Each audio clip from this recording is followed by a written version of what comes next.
जय हिंद, नमस्कार। अग्निवीर सेना भर्ती फिजिकल के दूसरे फेज के तहत देश के अलग अलग राज्यों में इन दिनों अग्निवीर भर्ती दौड़ कराई जा रही है।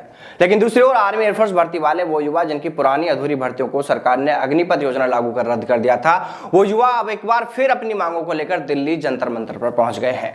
इन युवाओं की मांगे हैं कि उनकी अधूरी भर्तियों को पूरा कराया जाए और उनको उनका हक लौटाया जाए। बिहार के चंपारण से पैदल मार्च करते हुए पीड़ित युवाओं का एक दल दिल्ली पहुंचा है और अब उनके साथ में कुछ और युवा मिलकर दिल्ली में जंतर मंतर पर बैठकर अपनी मांग कर रहे हैं।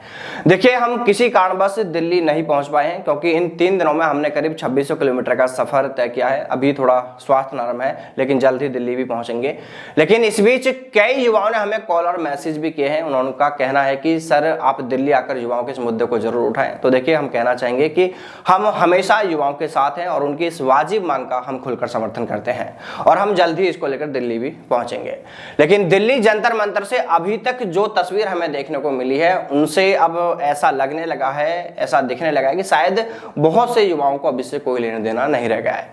कुल मिलाकर गिने चुने कुल 50 युवा भी वहां पर नहीं पहुंचे हैं, जिसके चलते अपनी मांगों को लेकर जंतर मंतर पर बैठे युवाओं ने भी इसको लेकर नाराजगी जाहिर की है। बिहार के चंपारण से पैदल चलकर दिल्ली पहुंचे दल में शामिल एक अभ्यर्थी अभिराज का कहना है कि ये हमारे हकों की अंतिम लड़ाई है। ये वक्त घरों में बैठने का बिल्कुल नहीं है। अगर आप चाहते हैं कि आपको आपका हक मिले तो आप सभी युवा दिल्ली जरूर पहुंचे।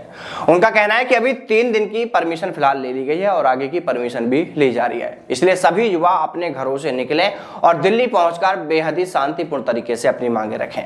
युवाओं को कहा जा रहा है कि सर्दी को देखते हुए वो अपने साथ में कंबल आदि भी लेकर चलें। अब देखिए, यहाँ पर देखने वाली बात यह होगी कि युवा अपने हक की इस अंतिम लड़ाई में क्या जीत पाएंगे या फिर इस बार भी निराश होकर खाली हाथ ही लौट जाएंगे। देखिए, हमने जब इस मामले को लेकर कुछ जानकारों से भी चर्चा की तो उनका यही कहना था कि ये जो मांग अभी युवा कर रहे हैं, यह बिल्कुल भी गलत मांग नहीं है, ये जायज मांग है। और अगर इस मांग को ये युवा ऊपर तक पहुंचाने में कामयाब रहे, सरकार तक अगर उनकी यह मांग पहुंचती है, तो उनको उनका हक जरूर मिल सकता है। लेकिन उसके लिए चाहिए यह कि युवाओं का एक संख्या बल जरूरी होना चाहिए। यानी यह दिखना तो चाहिए कि ऐसे कितने पीड़ित युवा हैं जिनको जो हक के लिए दिल्ली में आकर बैठे हैं। और अगर ये युवा एक संख्या बल जुटा पाते हैं और बेहद ही शांतिपूर्ण तरीके से विनम्रता के साथ में अपनी मांग सरकार के समक्ष रखते हैं, तो जरूर इस मुद्दे पर कुछ विचार किया जा सकता है, युवाओं को कुछ राहत मिल सकती है। वही हमारे पास ऐसे भी कई युवाओं के अभी कॉल आ रहे हैं कि सर, हम हमारे हक के लिए दिल्ली निकल पड़े हैं, जंतर मंतर के लिए हम जा रहे हैं, अभी हम रेलवे स्टेशन पर हैं। तो हमने उनसे बस यही कहा है कि देखिए, सर्दी का मौसम है, सफर में अपना ख्याल रखिएगा और अगर आप दिल्ली जा ही रहे हैं तो कोई भी ऐसा गलत काम बिल्कुल ना करें जिससे कि किसी आमजन को कोई परेशानी हो या आप ही युवाओं को कोई परेशानी हो। आप बेहद ही शांतिपूर्ण तरीके से अपनी मांगे सरकार के सामने रख सकते हैं, लेकिन ऐसा कोई गलत काम ना करें जिससे किसी को परेशानी हो। वहीं केंद्र सरकार को भी चाहिए कि एक बार इन युवाओं की मांगों पर विचार तो करना ही चाहिए। ये युवा गलत मांग बिल्कुल नहीं कर रहे हैं, इनकी मांग जायज है। भाई, ये भी किसी के बच्चे हैं, इनका भी परिवार है, इनका भी भविष्य है, इसलिए केंद्र सरकार को इनकी मांगों पर एक बार विचार जरूर करना चाहिए।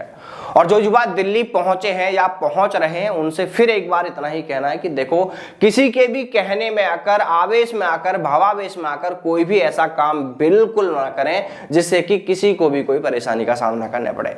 बड़ी ही विनम्रता के साथ में आप सरकार से अपनी मांग रख सकते हैं, सरकार को यह बता सकते हैं कि हमारा इसमें क्या कसूर है। हमने तो दौड़ की तैयारी की थी, दौड़ पास कर ली थी, मेडिकल प्रक्रिया में हम पास हो गए थे, हमारा एग्जाम ही तो होना बाकी था, एग्जाम नहीं कराया तो इसमें हमारी गलती क्या है। एयरफोर्स वाले युवाओं का भी यही सवाल है, यही मांग है कि हमारा रिजल्ट जारी किया जाना था, एनरोलमेंट लिस्ट जारी की जानी थी, भर्ती नहीं पूरी कराएगी तो हमारी क्या कसूर है। बस आपको शांतिपूर्ण तरीके से अपनी यही मांगे रखनी है। तो चलिए दोस्तों, फिर मिलते हैं सेना में सेना भर्ती से जुड़ी तमाम बड़ी खबरों के साथ। तब तक सावधान रहें, दलालों से दूर रहें, अपना और अपनों का ख्याल रखिएगा।